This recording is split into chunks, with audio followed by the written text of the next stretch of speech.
All right, welcome back to the show. This is our 100th podcast episode. So, very excited to be doing this. Today, we're talking about The Earned Life, written by Marshal Goldsmith. He's a New York Times bestseller for triggers, as well as What Got You Here Won't Get You There. So, he got a degree in behavioral science and then has slowly narrowed his focus down to just working with high performing CEOs. And that's been his niche for many years now. And he's worked with some of the greatest CEOs that we've heard of. Marshall Goldsmith, very cool guy, great writer. I enjoyed the book. Just reading the book was a pleasurable read. So I think you'll enjoy it. He's got a lot of life experience. He's in his 70s, he mentions, and so he's been in the game for a long time, and he's quite obsessive about his work. So not only has he been in the game, he's worked incredibly hard for a long time with some amazing people. So in general, just one of those people that you kind of want to understand what's in his brain and what he's got to offer. So before we jump into this book, I want to ask you guys to please go over to bronsonwilkes.com and enter your email in there, sign up for the email list so that we can build the community and continue to grow and reach more people. All right, let's jump in.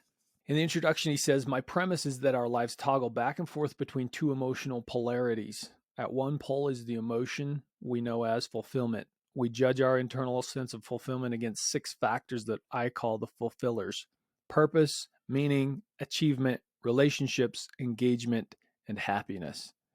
These are the guideposts that dictate all our striving in life. We invest enormous resources of time and energy to find purpose and meaning in our lives, to be recognized for our achievement, to maintain our relationships, to be engaged in whatever we do, and to be happy."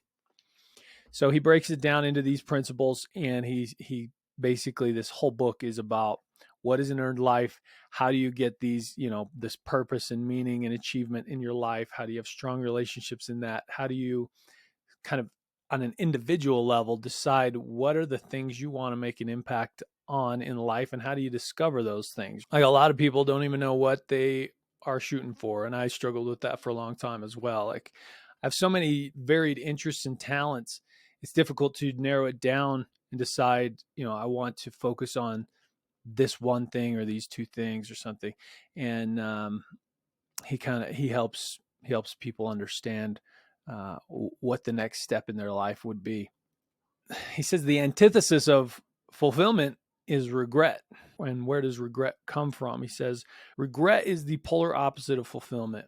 Regret, in the words of Catherine Schultz in her wonderful 2011 TED Talk on the subject, is the emotion we experience when we think that our present situation could be better or happier if we had done something different in the past. Regret is a devilish cocktail of agency.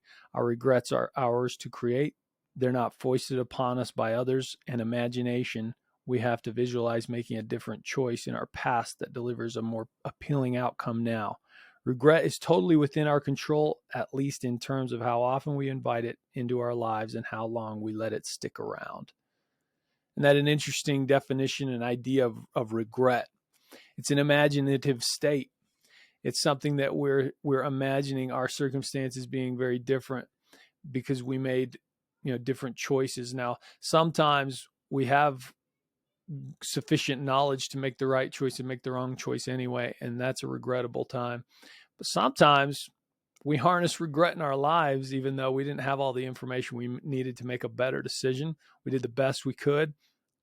It turned out poorly, and now we look back on that like, oh, I should have done it differently. But had you known, you would have done it differently. So we're creating regret on something that we did actually the best we could on. So there's a lot of ways that you can bring regret into your life, but the takeaway for me was like, it is an imaginative state that we're saying, had I done it differently then, I'd be in a different situation now, which also ties into a lack of gratitude for your the positives in your life, the good things you have, the things you've learned and developed and created. A couple of remedies for regret. He says being open to opportunities that come our way can help us avoid regret, even when we believe we're already happy and fulfilled where we are. The simplest tool I know to finding fulfillment is being open to fulfillment. So even if you're happy with what you've got, be open to some new experiences, new ideas, new journeys. So skipping a bit ahead, he says, Red Hayes, the man who wrote the 1950s country music classic Satisfied Mind, explained that the idea for the song came from his father-in-law, who one day asked him who he thought the richest man in the world was. Red ventured a few names. His father-in-law said, "You're wrong. It is the man with a satisfied mind."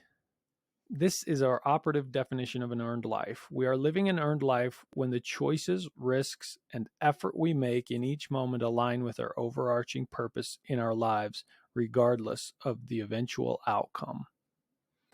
So, sort of setting the foundation for you of what is an earned life, how do you gain that fulfillment, meaning, achievement, relationships, and then the opposite is regret. So how do we avoid as much regret as possible, and how do we achieve that earned life?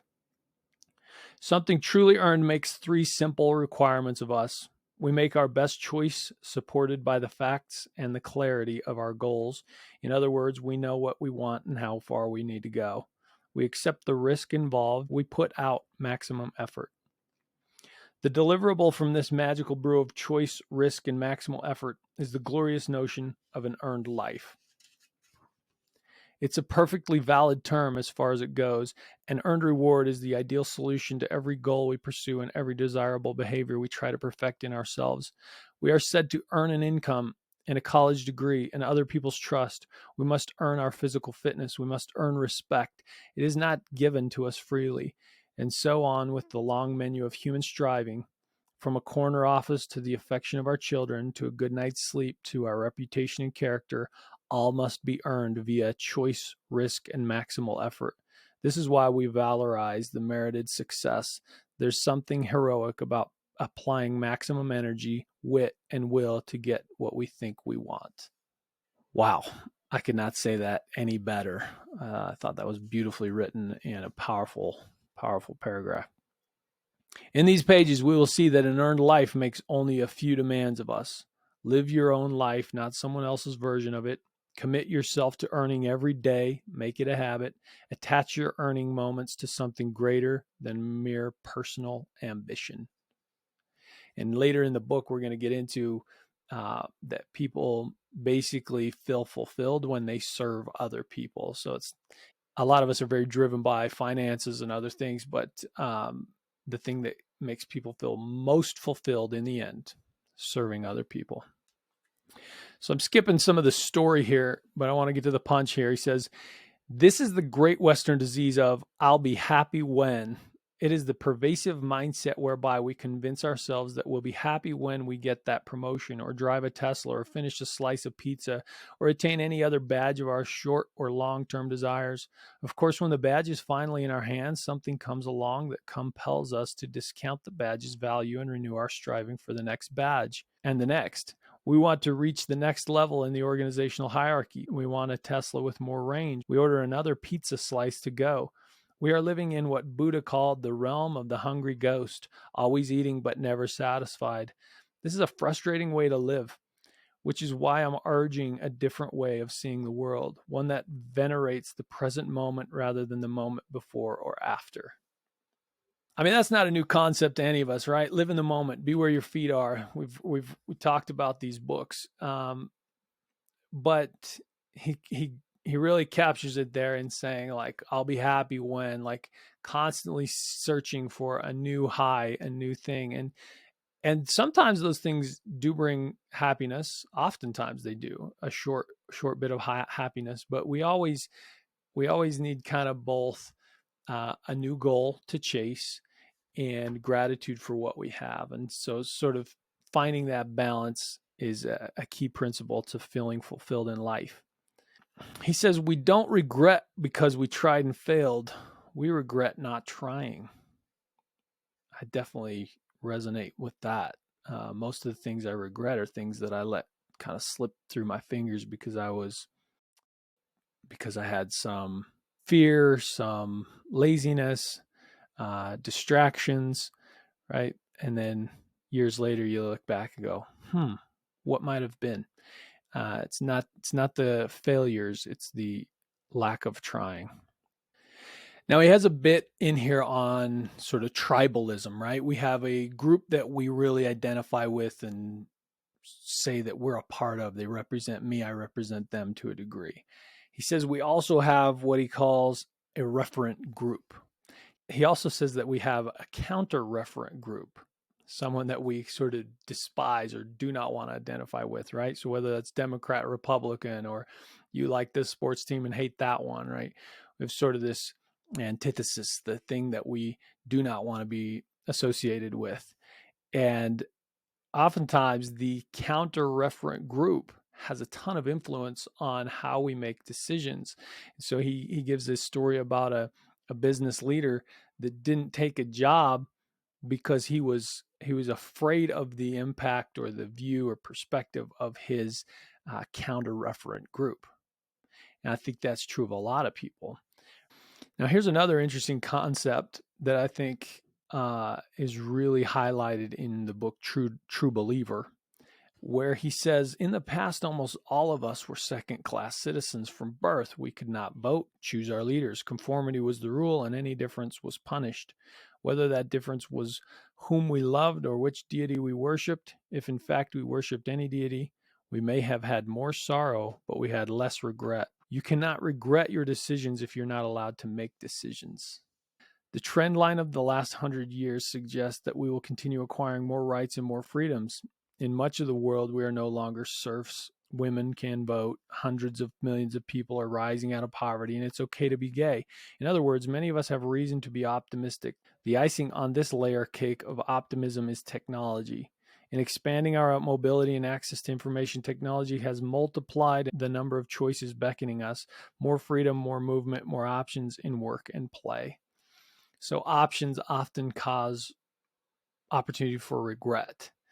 They also have opportunity for fulfillment. So it's the problem is we're being flooded with more and more and more and more opportunities. So as I mentioned, True Believer, sometimes people don't want to have so many options. They don't want to have to make the choices. So they would rather sort of subject themselves to this religious leader or political leader or some party that says, this is how the rules work. This is the code.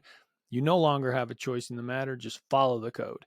And it sort of removes that responsibility or burden of making choices, making the right choices, maybe standing outside the crowd, trying to gather more information so that you know that you're making the best decision you can in the moment. Instead, you just follow the leader, right? And so we may have had more sorrow under sort of a socialistic or tyrannical government or something like that, but less regret because, we had no choice in the matter. An interesting idea and concept. Now, here's another really interesting idea coming on the back of these choices. He says, our first option, unfortunately, is inertia.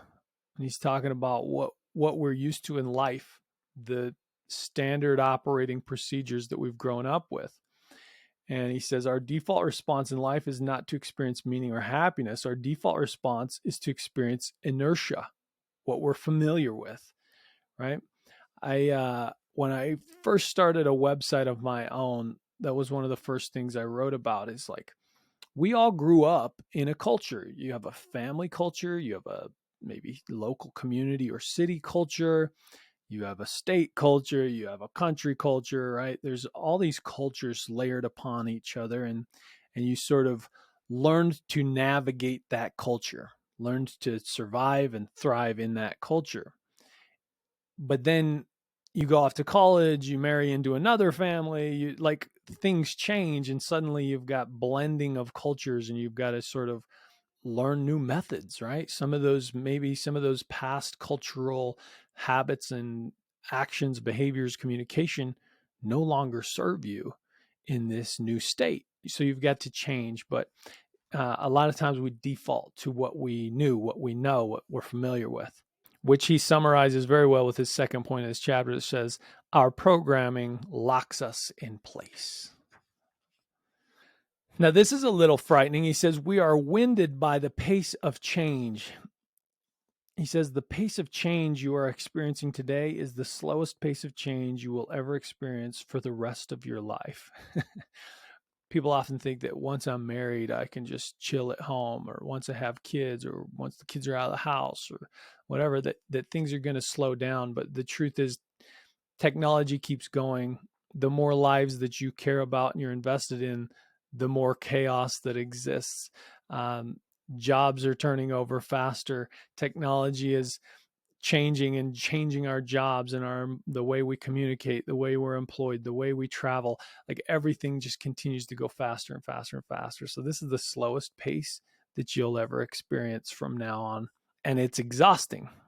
We are narcotized by vicarious living, watching everybody have a better life than us on Instagram, even though it's curated and intentionally doing things for the gram so that it's catchy and holds people's attention. We have run out of runway.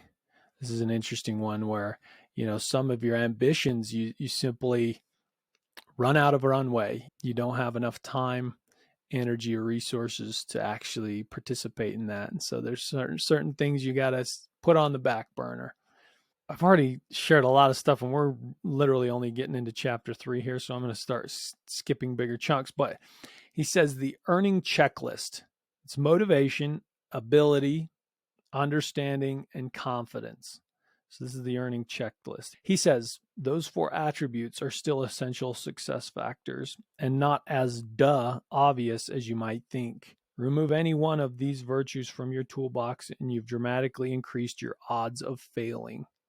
So motivation, ability, understanding, and confidence.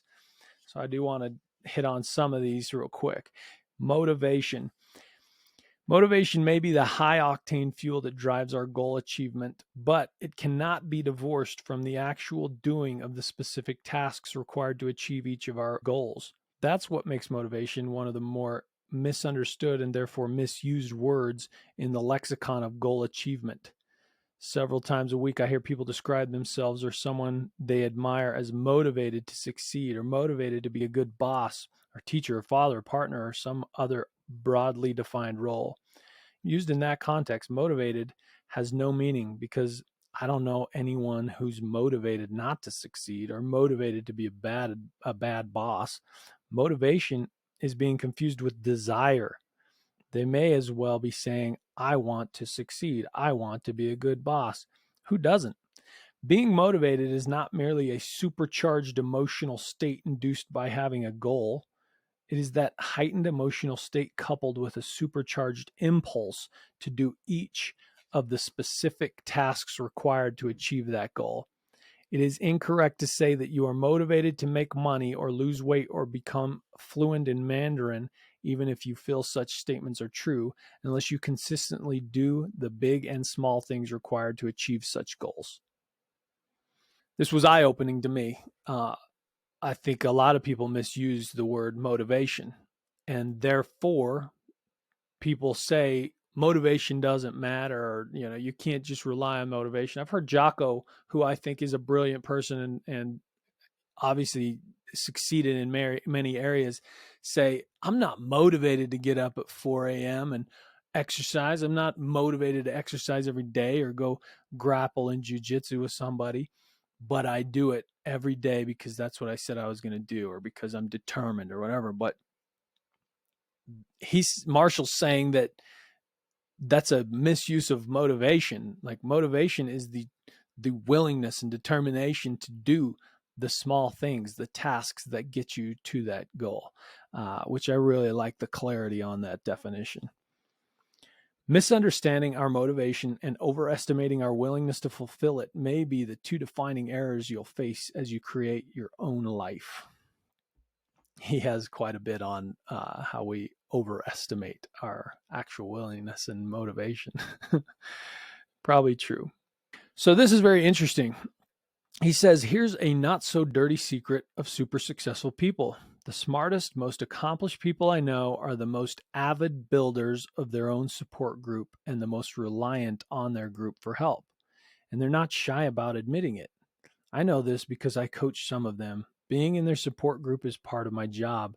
I see how often they go beyond the walls of their organization for counsel and comfort. I see how they use the advice and how it connects directly to their success. For them, a support group is like having a higher gear to make things happen more smoothly and quickly. If it works for them, why not let it work for you? The most successful people he knows are the most reliant on a group that they've intentionally built. That's probably something that I've not done a great job of. I tend to go into my cocoon and work by myself and see how it turns out. So I mentioned earlier, like making choices is a bit exhausting to us. And he says, extensive research shows that the process of making a choice probably represents the biggest expenditure of your mental energy each day, and it leads to depletion, which can ultimately lead to bad decisions. From the benign choice of what to have for breakfast to the snap decision of answering or ignoring a ringing phone to the time-consuming, often nerve-rattling process of researching, test driving, and haggling with sales managers in order to buy your next automobile, they all add up to an existence that is dominated by our choices. To live any life, you have to make choices. To achieve an earned life, you have to make choices with an expanded sense of scale, discipline, and sacrifice.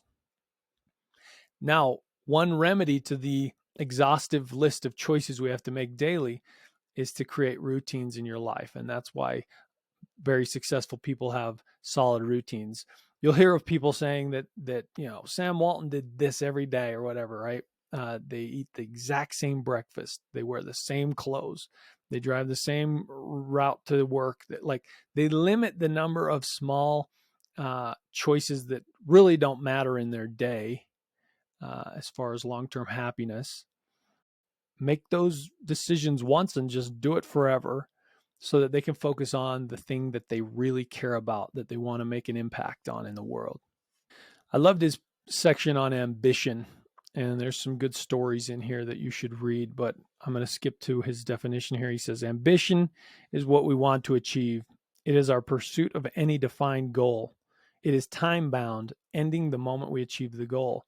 It is measurable. Our ambition is not singular. We can contain multitudes of goals simultaneously, professional, avocational, physical, spiritual, financial. It may be the greatest common denominator among successful people. Aspiration is who we want to become. It is our pursuit of an objective greater than any defined time-bound goal. We aspire to serve others or to be a better parent or embody more consistently a way of living or treating other people. Frank, with his expressed devotion to leading a balanced life, excelled at this from early adulthood. I was a slow learner, never identified a grander meaning in life until my 6th decade. Unlike ambition, aspiration doesn't have a clearly marked finish line. It is a continuous process with an infinite time horizon. It defines measurement. It is an expression of our higher purpose. Our aspiring may change over time, but it doesn't go away. Whether we articulate it or not, we stop aspiring when we stop breathing. So ambition and aspiration, two different things. Ambition is what we want to achieve because that's essentially a drive to accomplish X, Y, and Z, and that could be in any field of our life. Aspiration is this grand vision, undefined. It sort of keeps us wanting to be ambitious, I guess.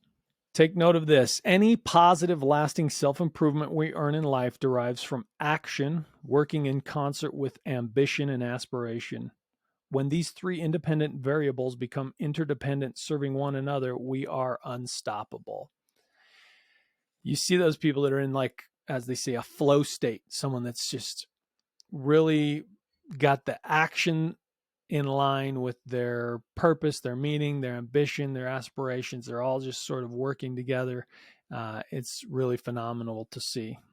So he gets into his own story about trying to decide whether you should be a jack of all trades or a specialist. And he, in the end, says specializing is probably better, though it really depends on your attitude, your characteristics, etc. But he says he didn't really learn what his specialty was for a long time. Slowly started narrowing. He got his degree in behavioral science and then started working with companies and then leaders and managers. And he ended up working with one very high performing VP that reported to a CEO of a large multi-billion dollar company. And he wasn't sure he could help this guy, but was willing to try. And he said, you know what? If it works, you pay me. If it doesn't work, you don't pay me. And the guy was going to be fired. So it was a very it was a tipping point for them. And it worked very well. And so then he started working with CEOs, because if these VPs are future CEOs, the CEOs probably have all the same things, right? And they need help as well. So he slowly just narrowed it down to, I only work with high performing CEOs, and that became his specialty. But it took him decades to get there. He says, continuing to slice thinner, I also told would-be clients that if they were looking for help on traditional management issues like strategy, sales, operations, logistics, compensation, and shareholders, I was not their guy. I focused on one thing, the client's interpersonal behavior. If he or she was doing something that was counterproductive amongst colleagues or at work, I could help him or her change for the better. This process didn't happen overnight. It took years of sampling and stumbling, of absorbing client feedback, of culling my weak spots from my portfolio and keeping what worked. By my late 40s, I had sliced the loaf thin enough. I was not only a specialist in interpersonal behavior in the workplace, I had purposely narrowed my universe of potential customers to an infinitesimal number. Just CEOs and people of similar rank. I might as well have limited my job to being a heart surgeon who only repaired aortic valves in left-handed men in New Hampshire. But the more I stuck to this narrow job description, the better I got at it, until there was a day that I could legitimately say my one trick, helping successful executives achieve lasting behavioral change, was now my genius. Not many people were doing this 30 years ago. Not only had I created a unique job suited to my limited interests and skills, but for a while there, I practically had the field all to myself. I had created a life I could literally call my own. When that happens, the world beats a path to your door, and that, I'm convinced, dramatically improves your odds of living a life in which fulfillment overwhelms regret. You've created a virtuous circle in which you're doing what you were meant to do. You're good at it, people recognize you for it and seek you out, and you're constantly improving. It's an invaluable position to attain, the essence of an earned achievement. You've become what I like to call a one-trick genius, which he goes on to say is different from a one-trick pony. A one-trick pony is somebody that only has one skill set and they have no other choice but to do that thing. A one-trick genius is somebody that's become the best at a certain trick, industry, niche, project, right? And they are above and beyond any other option. A one-trick genius, finding your skill set and going deep in that thing. A bit more on this same idea, he says, they're the kind of people the Nobel Prize winning physicist and teacher Richard Feynman had in mind when he advised his students, fall in love with some activity and do it. Nearly everything is really interesting if you go into it deeply enough. Work as hard and as much as you want to on the things you like to do best. Don't think about what you want to be, but what you want to do. Keep up some kind of a minimum with other things so that society doesn't stop you from doing anything at all. So go deep, find those things that you enjoy doing and find a way to be able to do that regularly and then become very, very good at it. So there's this story in here, this gentleman named Sandy who had the task of figuring out which of the employees were providing the most value for the company and how he could prove that. And so he came up with these formulas and things. He said, basically, this section of people were providing 90% of the value for this company. He says, these people, Sandy also learned, were invariably specialists, and their value was embedded in that term. They were special. Pay them whatever it takes to keep them, he said. So when you become a specialist with some great skill that's valuable to the marketplace, you can basically earn as much as you want because you're the leader in the industry, you're the leader in the task, and companies need your skill set. The Life Business Review. The objective of the Life Business Review, or LPR, is to close the gap between what you plan to do in your life and what you actually get done. He created these life plan reviews working with Alan Maloney, who used this same format in his leadership reviews every week. Same time, same place, same format. He would start every meeting. Hi, I'm Alan Maloney. I'm the CEO of Ford. Here's my objectives. And it would basically score them 0 to 10. And every one of his executive leaders would follow the exact same format, their objectives, where they're at with them. There was no judgment. It was a safe place to talk, to be open and vulnerable. And it was like 5 minutes each, very short, to the point. So they started this with leaders, not in an specific organization, but future leaders, 100 people that they wanted to do. And they organized them into small groups, and they would lead these small groups weekly. And these people loved the format. And the people they were working with was like Pau Gasol, a basketball player transitioning from the NBA to, the next stage of his life. Gail Miller, who's here in Utah, the Miller family that used to own the Jazz. They own car dealerships and theaters and restaurants and all kinds of stuff. They're a $1 billion family, and then it was led by him and Maloli and a bunch of other CEOs. They're very high performers all over the country, a diversity of people. They all had different interests, different situations in life, different ages, etc. And they brought tons of value to one another. So the leaders, though they led the meeting and sort of had the cadence laid out and would stop people if there was problems, which there were very few, the people actually provide value to one another and help the leadership. So very interesting. But they had the format where they were working on certain things, and they tracked effort more than goals. And because the effort turns into results, and you can't control all the results all the time, but you can control your effort most of the time. And that turned out to be a very, very helpful thing for all of these leaders. And he suggests that this may be the biggest thing you could do in your life, is set up what are the things you want to do. It could be as simple as, I want to express my love to my wife more, or I want to express to my children something. It could be, I want to stop this kind of annoying little habit that bothers me and the people around me. It could be, I want to, work towards this degree or some large thing. But basically track those simple little things daily, put your effort towards that goal, and make yourself accountable to a community, and your success rates will skyrocket. All right, I think we've read enough here. There's a ton of other good stuff in here, so I'm going to leave you with just one more insight, and that is in chapter 14, which is titled "Credibility Must Be Earned Twice."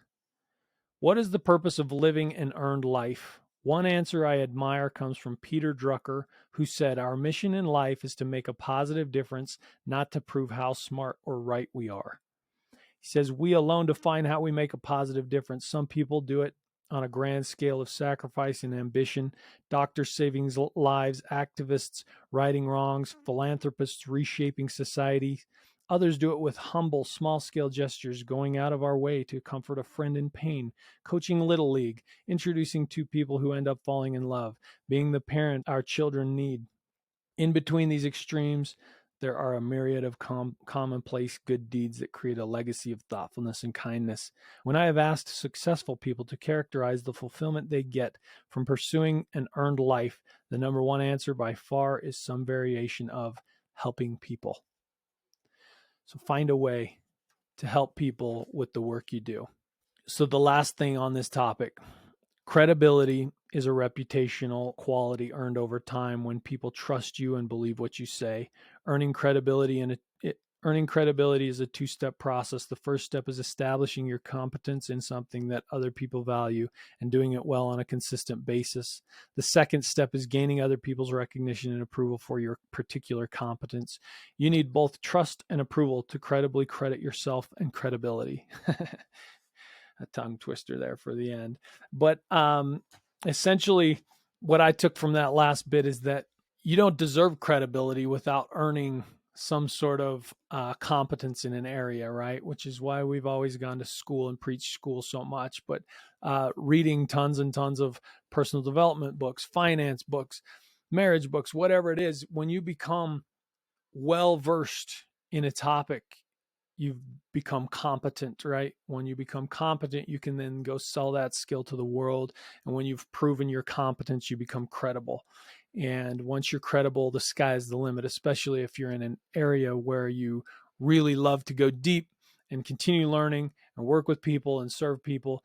The sky's the limit. So, anyway, fantastic book. I didn't even mention there's exercises at the end of each chapter that you should be doing, right? So read each chapter, do the exercise. Marshal Goldsmith has been an extremely impactful guy in the lives of people that we all have been served by, CEOs of the biggest companies that you know. And so, very reputable person. He's earned his credibility and his competence is sound. So, um, I definitely I recommend this book, The Earned Life by Marshall Goldsmith. So as always, I'll put the link below. I urge you to go purchase this one. This is episode 100. Thank you guys for listening. We'll catch you on the next one.